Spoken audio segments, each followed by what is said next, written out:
आज की इस वीडियो में हम परागकण से नर युग्मकोद्भिद के विकास की प्रक्रिया का अध्ययन करेंगे और इसको हम स्ट्रक्चर के माध्यम से समझेंगे। चलिए समय न गंवाते हुए शुरुआत करते हैं नर युग्मकोद्भिद के विकास की प्रक्रिया का अध्ययन, वो भी परागकण से। तो यहाँ पर सबसे पहले एक हेडिंग बन जाएगी परागकण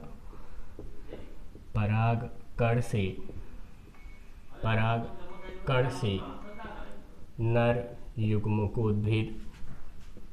युग्मकोद्भिद का विकास। परागकण से नर युग्मकोद्भिद का विकास कहने का मतलब development of male gametophyte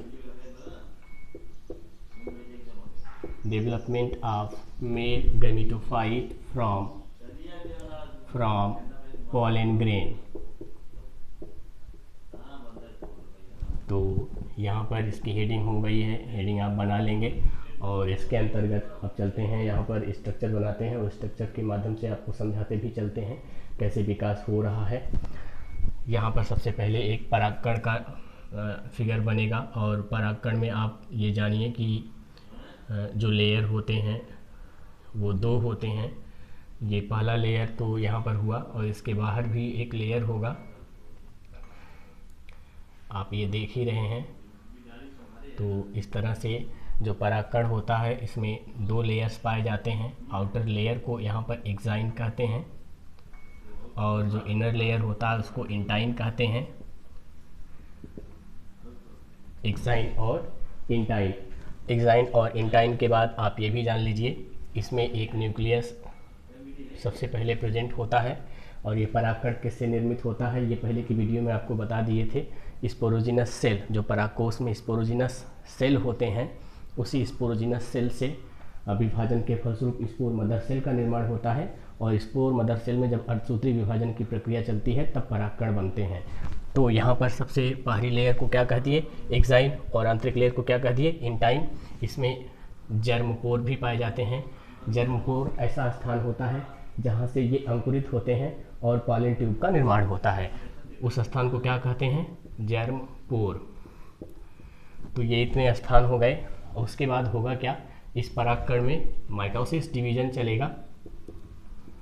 mitosis division मतलब समसूत्री विभाजन, और समसूत्री विभाजन की प्रक्रिया जब चलती है तो इसका न्यूक्लियस 1 से 2 बन जाएगा। कहने का मतलब 2 न्यूक्लियस का निर्माण हो जाएगा। अब जब 2 न्यूक्लियस बन जाएंगे तो उन दोनों का अलग अलग नाम देना पड़ेगा। जब दोनों अलग अलग नाम देंगे तो इनका नाम क्या होगा, पहले इसकी संरचना बना लें, उसके बाद फिर उसको हम दिखाते हैं। बाकी सारी चीज़ें तो आप जान ही रहे हैं, तो यहाँ पर सबका नाम बार बार लिखना ज़रूरी नहीं है। मैं यहाँ पर केवल एक नाम लिख देता हूँ जो ये दोनों डिवाइड हो रहे हैं उनका। यहाँ पर एक न्यूक्लियस को हम कहते हैं ट्यूब न्यूक्लियस, एक न्यूक्लियस को कहते हैं ट्यूब न्यूक्लियस और दूसरे न्यूक्लियस को क्या कहते हैं, जनरेटिव न्यूक्लियस।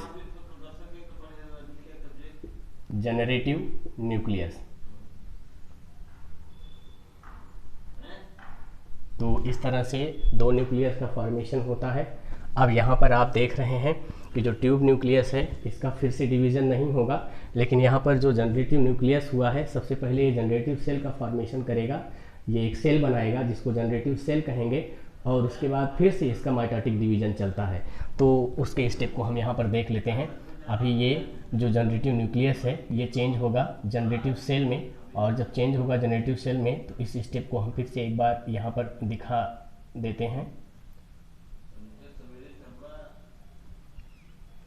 यहाँ पर ये तो ट्यूब न्यूक्लियस के नाम से ही जाना जाएगा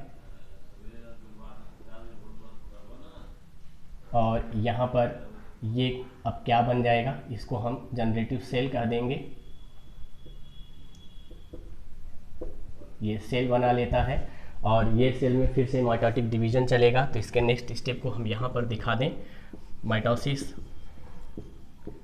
जब इसमें माइटोसिस कहने का मतलब समसूत्री विभाजन चलता है, तो समसूत्री विभाजन की प्रक्रिया के फलस्वरूप यहाँ पर इसका जनरेटिव सेल डिवाइड होकर के 1 से 2 सेल का निर्माण करता है और उस 2 सेल की कंडीशन को हम यहाँ पर दिखाएंगे।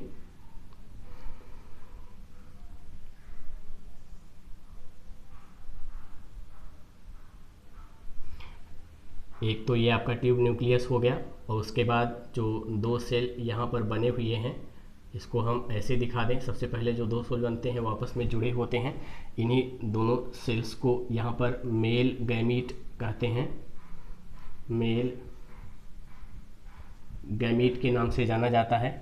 और ये जो मेल गैमीट बन रहा है यहाँ पर साथ ही साथ इसका जर्मिनेशन भी होना स्टार्ट हो जाता है, यहाँ से पॉलन ट्यूब का डेवलपमेंट होने लगता है।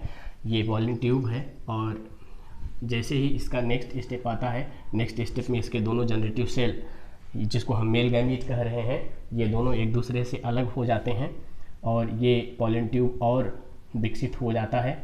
इसके विकसित स्ट्रक्चर को हम यहाँ पर दिखाना चाहेंगे। यहाँ पर आप देख लीजिए,